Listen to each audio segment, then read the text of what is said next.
Zero carbon emissions pag-abot sa tuig 2050 ang usa sa mga gilagdaang kasabutan atol sa 5 ka adlaw nga pahigayon sa Directors General Civil Aviation dinhi sa Cebu. Ani ang report. Gikonsiderar sa kadagkuan sa civil aviation ang air transport sa Asia and the Pacific nga mo'y labing dako lukup kalibutan. Gipanglantawan nga sa mosunod nga pipila ka tuig halos madoble ang gidaghanon sa mga pasahero og biyahe niining maong mga dapit itandi sa ubang dapit sa kalibutan. Nunot niini gipanglantawan usab nga mosaka ang carbon emission. Matod ni Salvatore Chiquitano, International Civil Aviation Organization kon ICAO President, nga kini ang angayang pangandaman aron masiguro ang safe, secure ug sustainable nga biyahe sa kawanangan. Gidasunan usab kini sa ICAO Secretary General nga si Juan Carlos Salazar. The conference acknowledged that by 2050 we will need to reach the net zero CO2 emissions. This is a decision already taken by ICAO.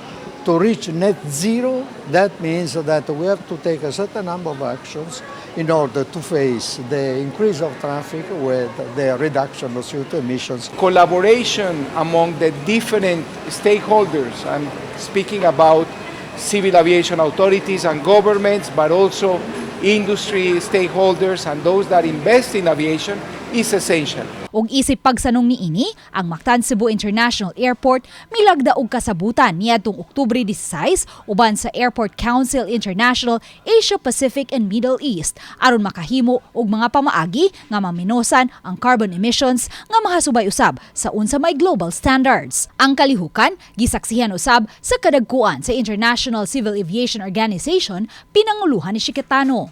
Matod sa ICAO President, nabisita niya ang Terminal 2 sa Mactan Cebu International Airport ug napanglantawan niya ang panginahanglan niini nga palapdan pa nunod sa nagsaka nga gidaghanon sa mga pasahero.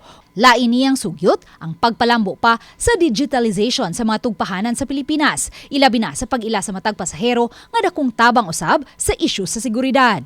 So that the increase of the number of passengers can be, let's say, facilitated by the digitalization, for example, with the face identification, that will facilitate the steps in the immigration. Dugang ni Salvatore nga unta makapamalit usab og mga bag-ong ekipo o teknolohiya nga di na kinahanglan pang ipagawa sa luggage ang mga laptop ug mga liquid nga dala.